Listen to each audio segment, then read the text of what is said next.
Glória a Deus. Boa noite, lindezas. Pode se sentar. Thalita, generosíssima nas palavras. Bendito seja o nome do Senhor sempre. É tudo sobre Ele, né, gente? É tudo sobre Ele. Bendito seja o Senhor. Que bom estar com vocês aqui. E eu sei que aqui na América é uma outra rotina, são outros desafios de tempo, de disponibilidade. E então, o fato de você estar aqui fala que você realmente está com sede de Deus e parou o que você estava fazendo, deixou de fazer coisas importantes para escolher a melhor parte. Né? E nesses 3 dias eu sei que Deus vai falar com você, né? Vai inclinar os ouvidos ao seu clamor, porque quando a gente reúne o nosso vazio, a gente atrai Ele. A gente vem com as panelas vazias e Ele vem para encher e transbordar, né? Cada uma de nós. Então, estou realmente grata ao Senhor por Ele ter me trazido aqui. E grata a Thalita pelo carinho dela, pela generosidade dela nas palavras. E sempre quando ela me recebe, é esse amorzinho, né? E, Thalita, é muito, muito lindo ver o que Deus está fazendo através da sua vida. Te movendo com generosidade e transbordando por onde você passa, colocando todos os seus dons à disponibilidade do Rei. Isso é muito lindo de ver. Glória a Deus pela sua vida. Sou sua fã. Muito bem, gente. Então, vamos para a parte que nos cabe. Assim que o tablet me dá o ar da graça, porque ele simplesmente não está respondendo aos meus comandos. Aleluia. Volta, volta. Uma mulher equilibrada. Bom, a Thalita já falou tudo aqui, né? Os nossos desafios e fugir dos extremos, né? Muitas vezes eu sempre defendi a mulher cuidar da sua família e ver isso como uma missão honrosa e não como alguma coisa mesquinha, pequena, insignificante, né? Porque o maior tesouro que a gente pode receber é o privilégio de formar uma outra geração, de cuidar, de discipular uma outra geração, né? E aí, muitas vezes, eu ouvi isso, Thalita. Olha, eu vou largar tudo e vou voltar para casa. Eu falei assim, calma, muita calma nessa hora, vamos conversar, né? Vamos conversar. Eu falei assim, precisa de equilíbrio, né? Você tem condição de fazer isso? É o momento de fazer isso? Você pode diminuir a sua carga de trabalho, né? Porque também, gente, eu já vi o outro lado. As mulheres que abriram mão de tudo, ficaram só por conta da família, sem entender que nós temos uma missão especial, que o próprio Deus nos confiou, mas ela dura um tempo. Ela dura um tempo. Nós estamos formando outras famílias. E aí, quando começam as outras famílias a caminhar, aí as mulheres ficam amarguradas. Ai, eu dei minha vida pelo meu filho, agora ele me substituiu por essa aí. Não, gente, as nossas noras não são nossas rivais, né? E as sogras não são bruacas, ok, gente? Então, Deus quer que a gente tenha uma relação com a nossa sogra como Ruth e Noemi. Ele tem bênção para nós, né? E a gente tem que entender que, como mulheres, um dia a gente tirou um homem de casa também. Um dia a mãe do marido da gente virou coadjuvante e nós passamos a ser a atriz principal. Então, aí agora chegou a sua hora de, como já chegou a minha 2 vezes, né? Meus filhos homens foram, né? Eu sou só agora coadjuvante. E está tudo bem. Está tudo bem. Eles escolheram muito bem, Deus trouxe filhas para a roda da minha mesa. Então, é importante a gente buscar equilíbrio em tudo na vida. Mas quando eu fui estudar um pouco sobre a raiz da palavra, eu sempre gosto de, mesmo quando a gente sabe o significado de uma palavra, eu gosto de voltar ao dicionário. E aí a gente vai lá em equilíbrio. Tem tantas coisas aqui que eu achei no equilíbrio. Mecânica, estado de um corpo em que as forças sobre ele aplicadas contrabalançam mutuamente os seus efeitos. Igualdade entre forças, quantidades. Proporção harmoniosa entre as partes constituintes. Então, entenda, entre as partes. Nós temos várias partes na nossa vida, né? E uma que me chamou a atenção. Então, eu entendi que a parte que me cabe é falar sobre isso. Bom senso e sensatez.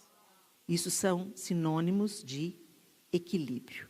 Aí eu fui procurar sensatez.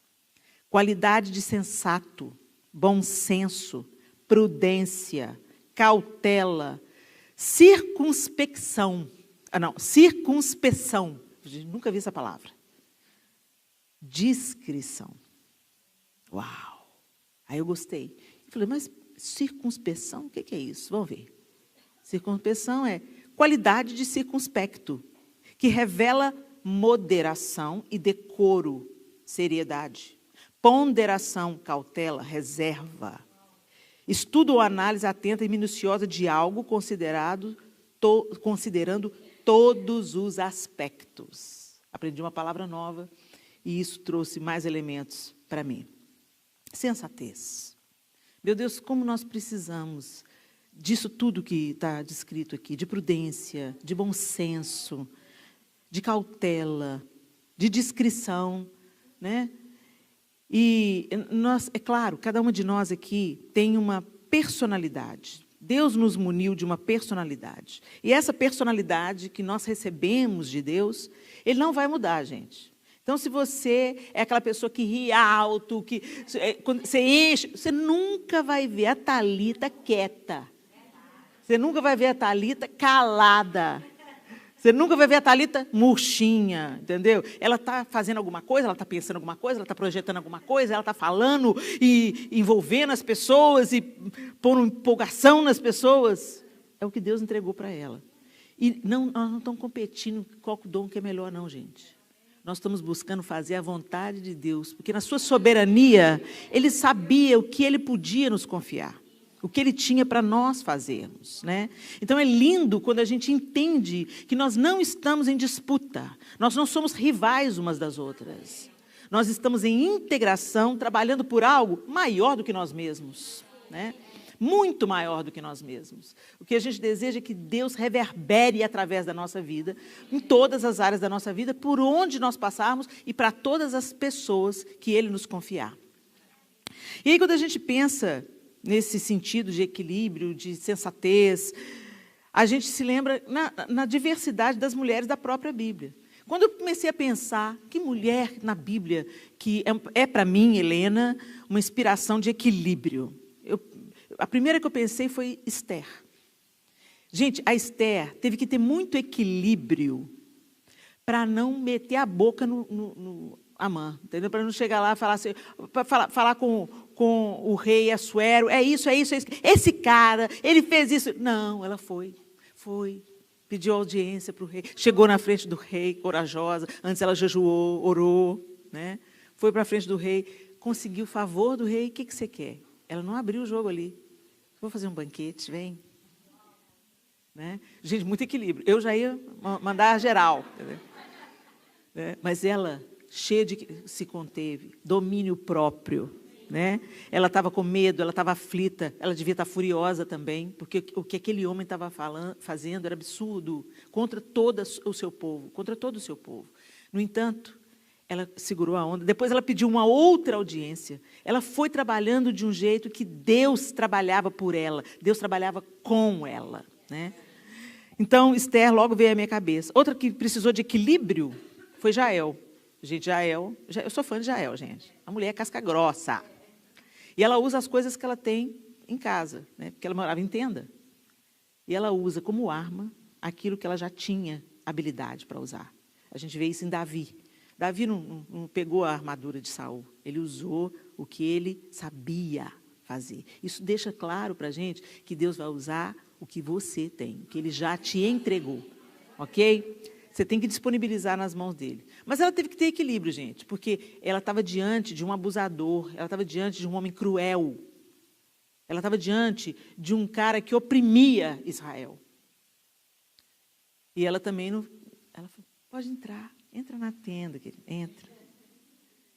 Quer água? Eu te dou leite. Né? Tomou o leitinho, dormiu e nunca mais acordou. Né? Porque ela foi certeira. E agora, você pensa que foi fácil para Jael matar um homem, gente? Nós não fomos feitas para isso. A gente nunca pensa, a gente vê Jael forte, poderosa, mas você imagina que coisa drástica que ela teve que fazer. Ela teve que enfiar uma estaca no crânio de um homem, né? E Deus começou a trabalhar a partir disso, enfraquecendo o exército de Jabim, até que Israel conseguiu êxito sobre o exército inimigo, depois de 20 anos de opressão. Então, gente, Jael é essa mulher que teve o equilíbrio para agir na hora certa e para enfrentar o seu oponente. A gente pensa eu pensei na sunamita, né? Ela teve equilíbrio para ficar calada. Ela sai, né? O filho dela está morto em casa. Ela sai e está tudo bem, está tudo bem. A gente já fala, não está tudo bem. Você conhece uma mulher assim? Está tudo bem, fulano? Não, ela nunca fala que está bem. Meu Deus, ela conta os problemas todos, né? A gente tem que ter equilíbrio, gente. A gente não abre o coração para qualquer pessoa, a gente não fala tudo da vida da gente para todo mundo. Equilíbrio, discrição, sensatez, bom senso, né?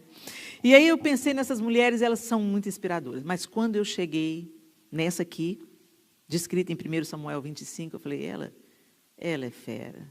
Abre aí sua Bíblia, 1 Samuel, capítulo 25, a partir do verso 2. A partir do verso 2, 1 Samuel 25 diz assim, havia um homem em Maom, que tinha as suas possessões no Carmelo. Homem abastado, tinha 3.000 ovelhas, 1.000 cabras, e estava tosqueando as suas ovelhas no Carmelo. Nabal era o nome deste homem, e Abigail, o de sua mulher. Esta era sensata e formosa. Porém, o homem era duro e maligno em todo o seu trato. Era ele da casa de Calebe. Ouvindo Davi no deserto que Nabal tosqueava suas ovelhas, enviou 10 moços e lhe disse, subi ao Carmelo, ide a Nabal, perguntai-lhe em meu nome como está. Direis àquele próspero, paz seja contigo, e tenha paz a tua casa, e tudo que possuis tenha paz. Tenho ouvido que tens tosqueadores, os teus pastores estiveram conosco, nenhum agravo lhes fizemos, e de nenhuma forma, de nenhuma coisa, sentiram falta todos os dias que estiveram no Carmelo. Pergunta aos teus moços, e eles te dirão. Achem mercê, pois, os meus moços na tua presença, porque viemos em boa hora. Dá, pois, a teus servos e a Davi, teu filho, qualquer coisa que tiveres à mão. Pausa aqui. A época da tosquia era uma época de muita prosperidade, de festa, de abundância. Então, Davi manda os valentes dele, vale lembrar que nesse período Davi está fugindo de Saul, morando no deserto, numa situação bem precária. E quando os pastores de Nabal estavam tosqueando perto deles, eles foram como um muro ao redor daquele rebanho, ajudando a cuidar do rebanho. Nenhuma ovelha se perdeu. E aí, quando chegou o tempo da tosquia, Davi falou assim, vai lá, fala para aquele próspero, o que ele pode abençoar a gente, né? Era comum isso acontecer. Tinha muita comida. Era uma verdadeira festa a época da tosquia. E aí, Nabal. Pergunta aos teus moços e eles te dirão, achem mercê, pois, os meus moços na tua presença, porque viemos em boa hora. Dá, pois, a teus servos e a Davi, teu filho, qualquer coisa que tiveres à mão.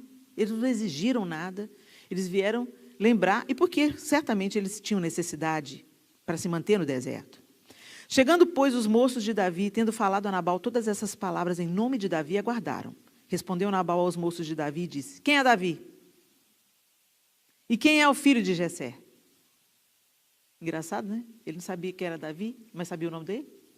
O pai dele? Né? Quem é o filho de Jessé? Muitos são, hoje em dia, os servos que fogem ao seu senhor. Tomaria eu, pois, o meu pão e a minha água e a carne das minhas reses que degolhei para os meus tosqueadores e o daria a homens que eu não sei de onde vêm? Então, os moços de Davi puseram-se a caminho, voltaram e, tendo chegado, lhe contaram tudo, segundo todas essas palavras. Pelo que disse Davi aos seus homens, cada um cinja a sua espada. E cada um cingiu a sua espada, e também Davi a sua. Subiram após Davi uns 400 homens, e 200 ficaram com a bagagem. Nesse meio tempo, um dentre os moços de Nabal o anunciou a Abigail, mulher deste, dizendo, Davi enviou do deserto mensageiros a saudar o nosso Senhor, porém este disparatou com eles.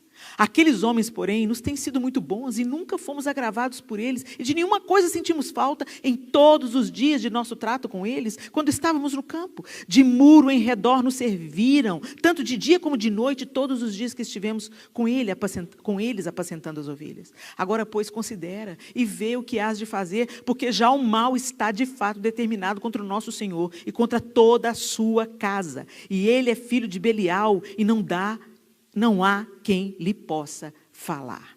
Então Abigail tomou a toda pressa 200 pães, 200 odres de vinho, 5 ovelhas preparadas, 5 medidas de trigo tostado, 100 cachos de passas e 200 pastas de figo, e os pôs sobre jumentos, e disse aos seus moços: ide adiante de mim, pois não seguirei de perto. Pois vos seguirei de perto. Porém, nada disso ela falou ao seu marido Nabal. Enquanto ela, cavalgando um jumento, descia encoberta pelo monte, Davi e seus homens também desciam. E ela se encontrou com eles. Ora, Davi dissera: com efeito de nada me serviu ter guardado tudo quanto este possui no deserto, e de nada sentiu falta de tudo quanto lhe pertence. Ele me pagou mal por bem. Faça a Deus o que lhe aprouver aos inimigos de Davi, se eu deixar ao amanhecer um só do sexo masculino dentre os seus. Vendo, pois, Abigail a Davi, apressou-se, desceu do jumento, e prostrou-se sobre o rosto diante de Davi, inclinando-se até a terra. Lançou-se-lhe aos pés e disse: ah, Senhor meu, caia a culpa sobre mim. Permite falar a tua serva contigo e ouve as palavras da tua serva. Não se importe o meu senhor com este homem de Belial, a saber, com Nabal, porque o que significa o seu nome, ele é. Nabal é o seu nome, e a loucura está com ele. Eu, porém, tua serva, não vi os moços de meu senhor que enviaste. Agora, pois, meu senhor... E ela começa a abençoar Davi. Ela começa só a ministrar bênção, prosperidade, vida para Davi. Ela começa a abençoar Davi, ela abre a boca para bendizer a Davi e abençoar em nome do Senhor. Em nome do Senhor. E aí, a partir do verso 27. Este é o presente que trouxe a tua serva, meu Senhor. Seja ele dado aos moços que seguem ao meu Senhor. Perdoa a transgressão da tua serva, pois de fato o Senhor te fará casa firme, porque pelejas as batalhas do Senhor. E não se ache mal em ti por todos os teus dias. E aí ela começa a abençoar, abençoar, abençoar. Então Davi disse a Abigail, verso 32, bendito o Senhor Deus de Israel, que hoje te enviou ao meu encontro. Bendita seja a tua prudência, sensatez, equilíbrio. E bendita sejas tu, que hoje me tolheste de derramar sangue e de que por minha própria mão me vingasse. Porque tão certo como vive o Senhor, Deus de Israel, que me impediu de que te fizesses mal, se tu não te apressares e não me vieres ao encontro, não teria ficado a Nabal até o amanhecer, nenhum sequer do sexo masculino. Então Davi recebeu da mão de Abigail o que esta lhe havia trazido e lhe disse: sobe em paz à tua casa, bem vês que ouvi a tua petição. E a ela atendi. Gente, Abigail, eu até brincava com o João, se eu tiver mais uma filha, ela vai chamar Abigail. Mas é tão lindo que o texto fala, uma mulher sensata e formosa. A gente investe muito na segunda parte. Nós, mulheres, nos preocupamos muito com a aparência. A gente não gosta da história de envelhecer, do cabelo ficar branco, né? A gente gosta de fazer as unhas. A gente gosta de fazer um botox de vez em quando. E está tudo certo, gente. Tem nada de errado com isso, tá bom? Faz parte da nossa natureza. E o autocuidado, ele revela que você está de bem com você mesma. Quando você vê uma mulher que não gosta de se cuidar, que não tem graça de se arrumar, você pode saber que tem algum problema por trás disso. Porque a mulher, ela foi feita na forma de Deus, conectada ao belo, né? A gente gosta de se cuidar. Não nos tornarmos escravas, claro, né, da estética, mas a gente gosta de se sentir bem quando a gente olha no espelho, não é? O problema é que essa geração tem investido muito dinheiro, tempo, corrido riscos até de vida para consertar o lado de fora, mas não está investindo no lado de dentro. A gente vê mulheres que já nasceram de novo, já receberam o Espírito Santo, com palavras torpes na boca.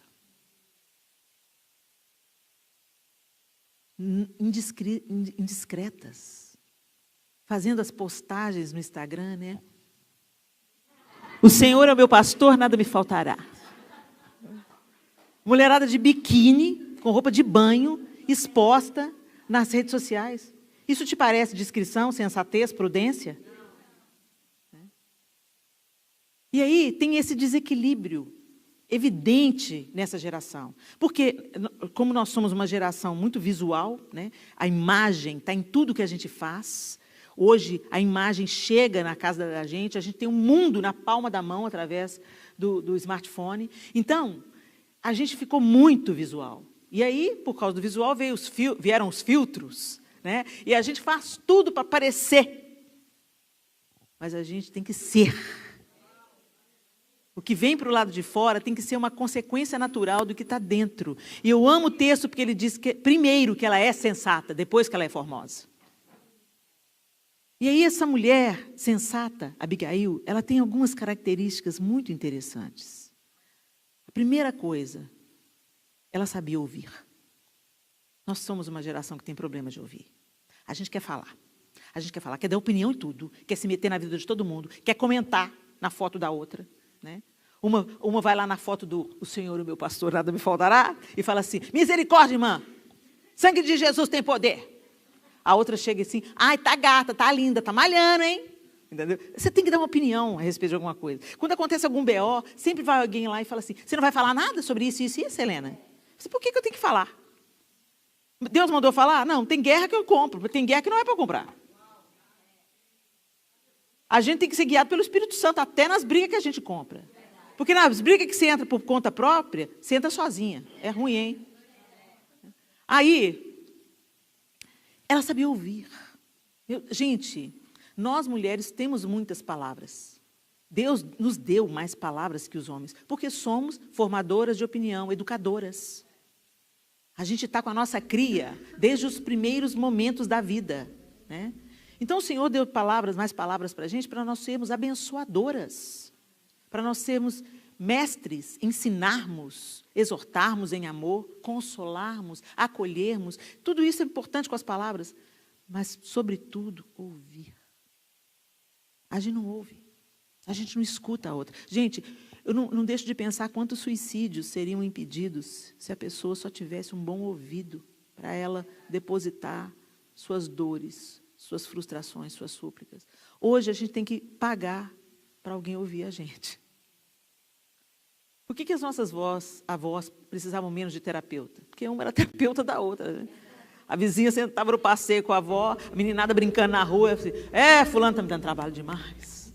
Fulano está me dando trabalho demais, olha lá, ele é brigão, olha lá, igual o pai dele, o que eu faço? Calma. Aí a outra fala assim, eu já passei por isso. Essa idade é assim mesmo. Não, fica tranquila, ele é um menino bom, ele tem princípio, ele foi bem ensinado. Sabe como? Uma vai ir ajudando a outra. E hoje nós estamos presas num individualismo tão grande, investindo tanto em coisas que não são eternas. Investindo o nosso dinheiro, por exemplo, vai fazer uma oferta, a gente tem que falar com o pessoal para onde que vai o dinheiro, tudo, dar satisfação de tudo. Porque senão o povo já põe todo mundo no mesmo saco. Os exploradores da fé, os mercadores da fé, e põe tudo no mesmo saco. Então, a gente tem que ser transparente, prestar conta do dinheiro, falar tudo. Agora, você não pensa duas vezes para deixar o burro do dinheiro lá no salão de beleza. Não. Você faz a unha e o cabelo, quantos dólares você deixa lá? Não, tá bom. Agora, na hora de ofertar, você cata as moedinhas no fundo da bolsa. Isso mostra o que é mais importante para a gente. O que é prioridade para a gente. Não há equilíbrio. A gente investe pesado no aparente e não investe em ser transformada, em alinhar o nosso coração com o coração do Eterno e receber sobre esse temperamento que Ele nos deu a direção certa. Deus não vai mudar o seu temperamento, mas Ele vai te governar.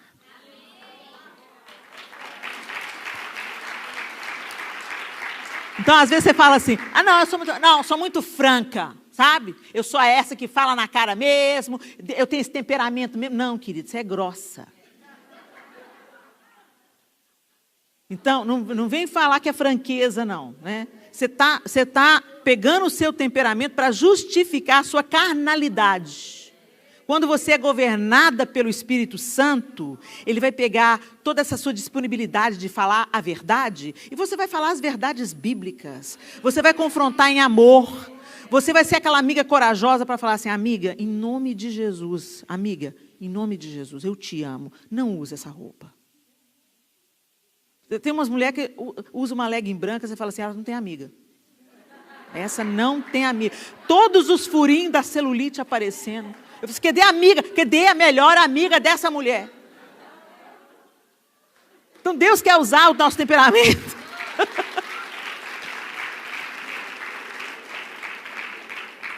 Deus quer usar o nosso temperamento para a glória do nome dEle, para cumprir o propósito dEle na nossa vida. Ele quer usar essa força motriz, essa força da natureza, chamada Talita, né? Para Ele cumprir os propósitos, para Ele encorajar pessoas, para Ele levantar mulheres, para Ele curar uma geração, né? E aí tem outras que Ele vai usar para consolar. É aquela que sai da casa dela e vai na casa do enlutado. É aquela que chora junto. É aquela que não fala nada e diz tudo. É aquela que o abraço dela cura. Ela não abre a boca, mas o abraço dela cura. Então Deus vai usar cada uma de nós nas nossas peculiaridades. Mas nós precisamos de buscar diante de Deus o equilíbrio da nossa busca. Nós precisamos buscar de Deus esse equilíbrio entre a formosura e a sensatez. Uma característica de Abigail, ela sabia ouvir. Por quê? Porque os funcionários foram em Nabal. Eles podiam ter ido no chefe deles e falar, pelo amor de Deus, você não sabe quem que é Davi, não. Esses caras que andam com ele, era tudo bandido. Agora que eles estão melhorzinho. Eles vão descer aí, vão quebrar o pau, não vai ficar um vivo. Nabal, você está doido. Não. Eles falaram, sabia que não compensava falar com ele, que ele era um homem tolo. Então eles caçaram quem? A sábia, a sensata. Alguém vai nos salvar. A chefa. Vamos lá em Abigail. E eles comunicam para ela. Outra característica sensata para agir. Ela ouviu e essa ouvidoria gerou uma reação. Gerou um posicionamento. Gerou uma ação. E ela pegou a comida. O que eles querem? É comida que eles querem? Então, pegou a comida. Não, eles estão pedindo, o que eles estão pedindo é justo, é certo. Vocês estão me relatando que eles guardaram os nossos rebanhos? É certo. E ela foi abundante naquilo que ela preparou. Então, a gente também tem que ter a sensatez para saber como agir, gente. Como agir? Como agir diante de uma ameaça na nossa família? Como agir diante de um desafio no nosso casamento? Como agir com um filho que se desviou do Evangelho? Ou um filho que te peita, que não te respeita? Como agir? Nós precisamos buscar a sensatez em Deus. Nós precisamos buscar a sabedoria do alto, tanto quanto nós buscamos o botox, o skincare, a cinta para prender a barriga. A gente precisa de buscar como um tesouro caro a sabedoria, a sensatez, o equilíbrio. Porque se formos governadas pelo Espírito de Deus, a nossa vida vai frutificar. Nós não apenas seremos abençoadas, nós nos tornaremos abençoadoras. E é esse o propósito de Deus para nós, gente. Sabe, a gente vive num mundo tão hedonista e tão egoísta que a gente pensa que é tudo sobre o nosso umbigo. O cristianismo te chama, a primeira coisa, quer me seguir? Negue-se a si mesmo. Negue-se a si mesmo. Desce desse pedestal aí. Está achando que você é a última bolacha do pacote? Tem um tanto de outras pessoas que também são bolachas. Eu acho, gente, que uma coisa linda que eu aprendi recentemente, é aquilo que aconteceu com a sarça. A sarça não é uma árvore frondosa, a sarça é um arbusto. É uma árvore medíocre. e lotado, o deserto é cheio de sarça. Mas um dia, Moisés viu uma sarça ardendo, e ela não se consumia. E quando ele se aproxima, intrigado com aquilo que estava acontecendo, ela pegava fogo, mas não se consumia? Como assim? O arbusto que eu estou acostumado a ver há tantos anos, está pegando fogo e não está consumindo? O que é isso? E quando ele se aproxima, Deus fala, tira as sandálias dos pés. Onde você está é lugar santo. Não era sobre a sarça, era sobre quem tomou a sarça. Deus possuiu, tomou como propriedade dele aquela sarça, ordinária, comum, como qualquer outra sarça no deserto.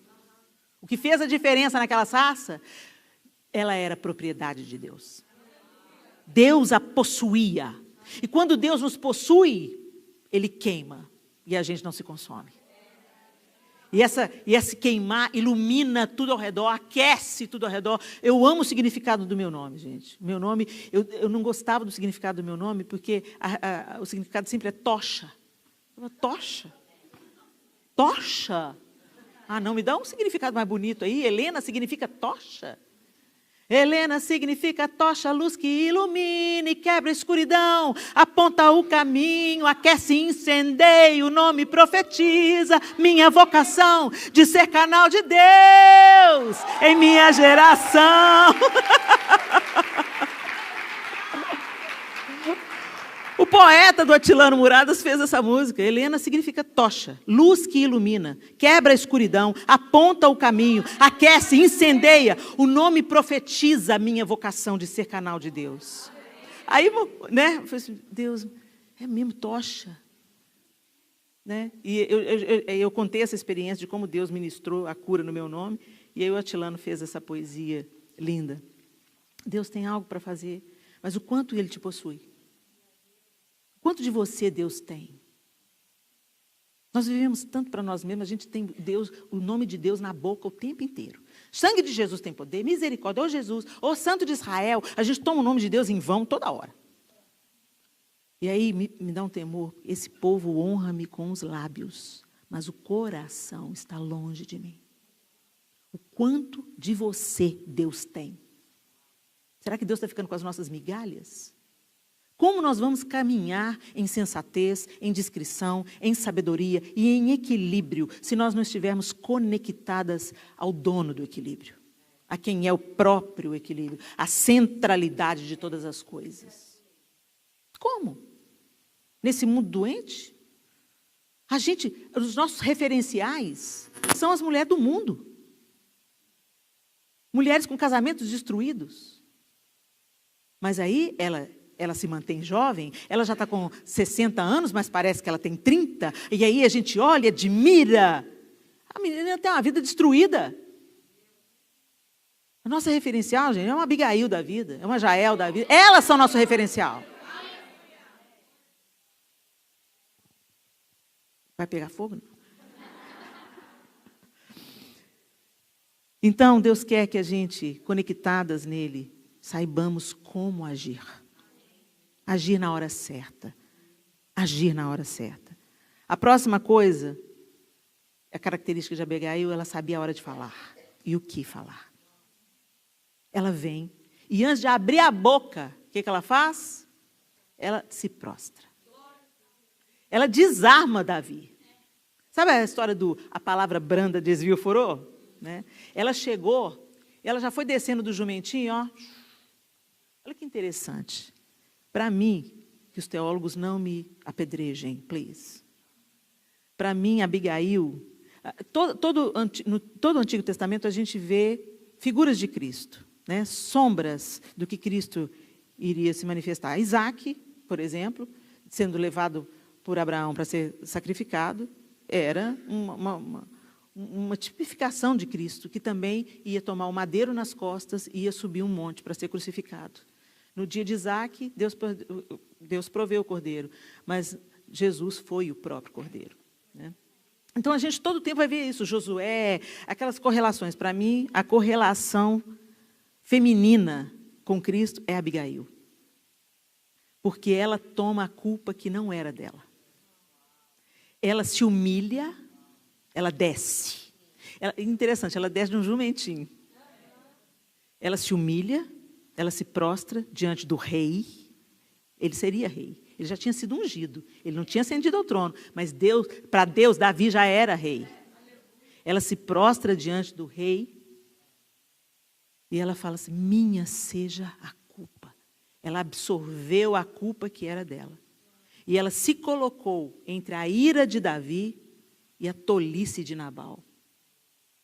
Deus é todo-poderoso, é o rei. E nós somos insensatos, perdidos, mortos nos nossos delitos. Então eu gosto de ver a Abigail como essa prefiguração de Cristo na figura feminina, né? E ela sabia o que falar. E ela começou a abençoar. Ela não está bajulando Davi, não, gente. É muito diferente a bajulação e você abençoar, liberar palavra de vida, palavra que levanta, palavra que anima, palavra que encoraja, palavra que cura. Já tem gente demais falando coisa triste, calamidades e tudo. Não estou falando para a gente ignorar isso não, gente. Nós estamos vivendo um tempo difícil e a gente tem que se preparar para o pior. A gente tem que estar pronto para o pior, para um quadro dramático, porque é nesse quadro aí que vem um grande avivamento. Tempo difícil é berço de avivamento. Né? Então a gente não tem que temer o tempo difícil, mas a gente tem que estar pronta. E você não vai ser pronta com botox, amor. Tem mulher que pensa assim, meu Deus, a economia, como é que eu vou fazer? Como é que eu vou fazer para retocar a raiz? Como é que eu vou fazer? Ela sabia falar. E você? O que as pessoas dizem sobre as suas palavras? Elas ferem? Elas matam? Elas entristecem, desencorajam? Desanimam? Traumatizam? Ou elas ensinam? Exortam em amor? Encorajam? Levantam? Consolam? A sensatez. O insensato fala tolices. Mas o sensato, gente, que coisa linda. Quando ele abre a boca, ele é um manancial de vida. E, finalmente, ela foi sensata para aplacar a ira. Gente, nós somos aquelas que devem chegar para tornar o ambiente pacífico. Nós temos que pôr pano para esfriar os ânimos. Eu lembro quando eu era criança, que a minha mãe falava comigo assim, se acontecer alguma coisa com você, se brigar com uma vizinha, alguma coisa assim, esfria a cabeça. Não vai contar nada para o seu marido. E eu ficava assim, por quê, mãe? Por quê? Depois, mais tarde, eu descobri que ela viu uma história. Né? Duas vizinhas brigaram lá, se desentenderam por causa de uma coisa insignificante. Ela entrou em casa chorando e foi direto para o marido. Fulana fez isso, fez aquilo outro. A outra, por sua vez, também foi lá fofocar com o marido dela. E os dois valentão saíram para brigar. Um foi para o cemitério e o outro foi preso. Por quê? Porque as mulheres não ficaram de boca fechada. Porque elas não esperaram a ira passar para elas tentarem resolver entre elas o problema. Por que teve que chamar o marido para colocar no meio? Uma vez eu estava num acidente de carro. O carro que eu estava bateu em outro carro. O outro carro estava errado. Ele cortou o nosso, os dois bateram. Aí os motoristas descem com os ânimos quentes. Eles começam a bater boca. Né? E eu assim, calma. Eu grávida do Miguel. A minha barriga estava enorme. Eu, calma, eu com a mão na barriga. Calma. Aí. E os homens começaram a bater boca. Aí o rapaz que estava dirigindo meu carro ligou para o irmão dele que estava perto. Aí veio o irmão dele correndo. Aí me desce a mulher do carro. Os ânimos já estavam exaltados. Aí vem o irmão mais velho do outro, que estava na briga. Aí chega e fala assim, o que é? Aí eu falei assim, eu sou delegado. O outro falou. Quinta série. Os homens adultos, tudo foram para a quinta série. Eu sou delegado. O outro falou assim. Problema seu, se você não estudou. Eu falei assim, meu Deus, vai dar uma tragédia aqui, vai dar uma tragédia. Quando ele falou isso, a mulher do delegado desceu do carro, começou a pôr fogo no negócio. Eu virei para ela e falei assim, você é doida? Eu entrei na frente dela e falei, você é doida? Esses homens se matam. Cala a boca. Me ajuda a pôr paz nesse lugar. Ela regalou o olho assim. Aí, gente, aí o irmão do meu amigo ouviu, falou, Helena Casca Grossa. Cala a boca, Júnior, cala a boca. Gente, vamos conversar como gente civilizado, por favor. E eu fui colocando um pano quente. Gente, eu estou grávida, aqui. Eu peguei a minha gravidez. Vocês estão me deixando nervosa. Por favor, acalma os ânimos. E eu estava nervosa mesmo, gente. Eu estava assim, ó, porque eles estavam a ponto de se pegar, no meio do trânsito. Aí, gente, o delegado vira para o amigo e fala assim, eu estou te reconhecendo.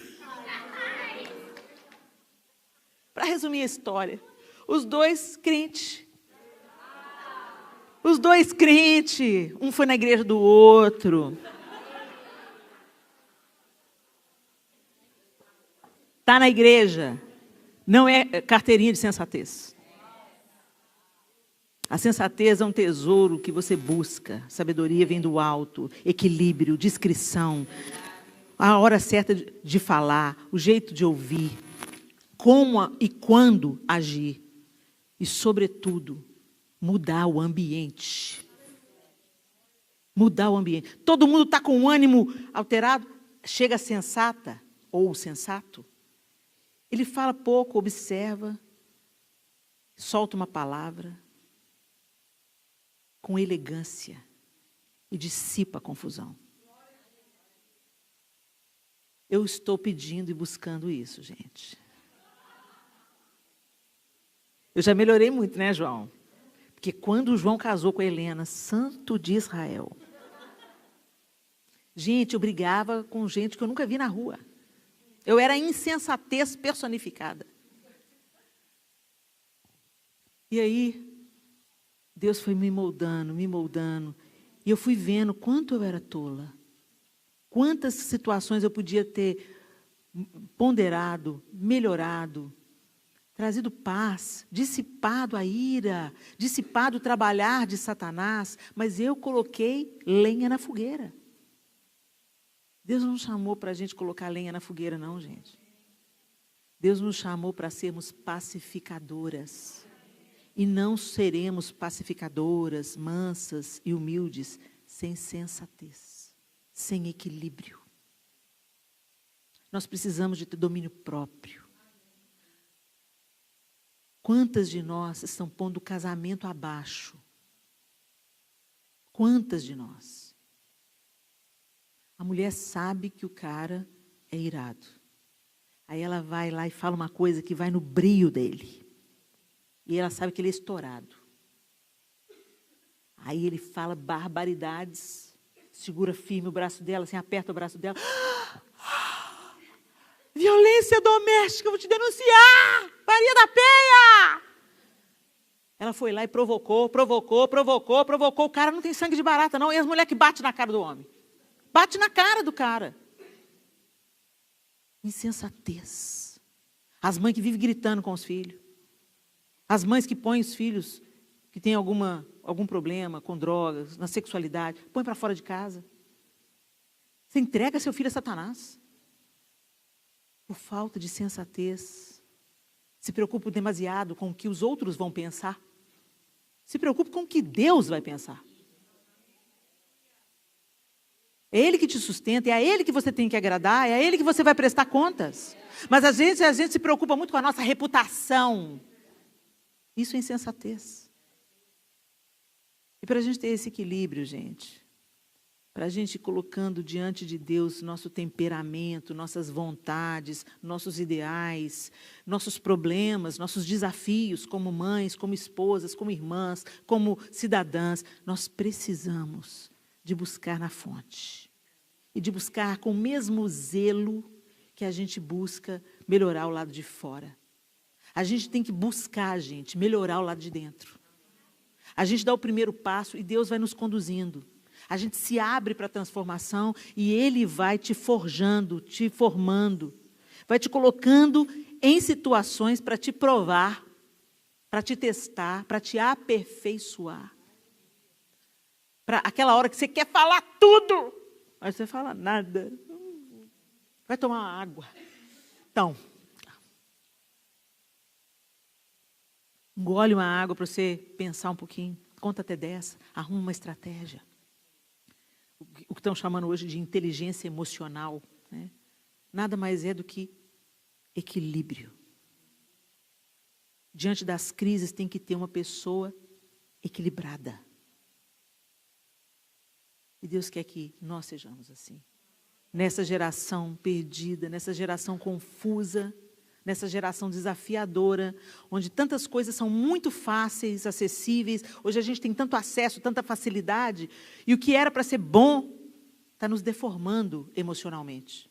Como as pessoas têm tudo rapidamente, têm tudo à mão, quando demora, quando dá trabalho, elas não querem. Elas abandonam o barco. Quando a coisa começa a ficar difícil, elas abandonam o barco. Gente, não é para abandonar o barco, não. Quando Deus permite que as coisas fiquem difíceis, Ele está querendo nos aperfeiçoar através dessa situação. Ninguém cresce deitado eternamente em berço esplêndido. Você não cresce, sabe, na prosperidade, na conta do banco. Muito pelo contrário, a tendência é, quanto mais próspero você vai ficando, arruma programa, vai para a praia, vai viajar. Igreja, depois. Às vezes o mesmo Deus que te prosperou, você vira as costas para Ele. E por que eu estou falando de prosperidade? Porque é o que quem pisa nessa nação vem buscar. A gente para de perseguir a cruz e vai perseguir dinheiro. Dinheiro, a gente trabalha para ter dinheiro. A gente não vive em função do dinheiro. E você sabe do que eu estou falando. Eu não preciso entrar em detalhes aqui. Muitas de vocês aqui estão dando sangue para sobreviver. Mas muitas vezes a gente trabalha muito mais porque a gente não quer viver uma vida mais simples. A gente tem que mostrar para outra que a gente também venceu na vida. Que agora a gente tem a bolsa da Louis Vuitton. Nem que seja alugada. Porque no Brasil agora tem isso, aluga a bolsa da Louis Vuitton. Fundo do poço. Fundo do poço. Eu vou alugar uma Hermès. Ô, gente, para quê? Seja feliz com a bolsa da Renner. Seja feliz dentro das suas possibilidades. É isso que Deus te confiou, seja grata. Mas aí, a gente sacrifica a família, os afetos, nosso temperamento, o propósito de Deus, tudo no altar de Mamon. Que a gente faz tudo para ser notada, ser percebida. Por que você quer que os outros falem? Fulana venceu na vida. Eu venci na vida, gente. Eu venci na vida. Sabe por quê? Os meus filhos adultos querem me visitar. Venci na vida. Isso é vencer na vida. Meus filhos têm a oportunidade de nunca mais olhar na minha cara, mas eles gostam de vir, gostam de dormir lá em casa. Está trazendo o Tito para eu bajular, para eu cheirar, para eu cuidar. Que delícia, eu estou podendo ver o meu neto crescer. Isso é vencer na vida. Ter saúde para trabalhar, isso é vencer na vida. Ter o pão de cada dia, isso é vencer na vida. Vencer na vida é ter uma Louis Vuitton. Para parecer para o outro que você é o que você não é. Gente, ser pobre, viver de uma maneira simples, modesta, não é crime. Jesus se esvaziou de toda a glória que nós nem imaginamos o que é. E encarnou. Ele deu o primeiro exemplo. E a gente está cultuando as coisas dessa terra. Mais uma vez, precisamos de achar o equilíbrio. Você quer viver bem, você quer conquistar, está tudo bem. Você pode prosperar, você pode conquistar, você pode viver muito bem. Você pode ter acesso, oportunidade. Mas isso não pode te possuir. O Senhor tem que te possuir. Você é propriedade exclusiva do Senhor. Então a gente deve viver como aquela sarça no deserto. Que o fogo de Deus venha sobre nós. E que a nossa vida se torne terra santa. Que a nossa vida, a maneira que a gente vive a vida, vive os afetos, cozinha para os filhos, ama o marido, namora com o marido, que isso glorifique a Deus. Que as pessoas olhando para a nossa casa vejam um luzeiro aceso. Que bênção aquela família. Olha, ainda tem família que dá certo. Ainda tem família que resolve os conflitos. Ainda tem família. O mundo precisa desses referenciais. Os referenciais estão morrendo. A gente busca referenciais. Para de buscar referenciais. Começa a trabalhar para você se tornar um referencial. Deixa Deus trabalhar em você, para que você se torne esse referencial da figura de Cristo. Para onde você chegar, você ser a voz da sensatez, do equilíbrio, da moderação. Aquela que acalma, transforma o ambiente para o bem. Quando você chega, a paz chega junto com você. Quando você chega, a ordem chega junto com você. Você é aquela que dissipa as trevas. Esse é o propósito de Deus para nós. Para terminar, eu só queria contar uma experiência que a Dev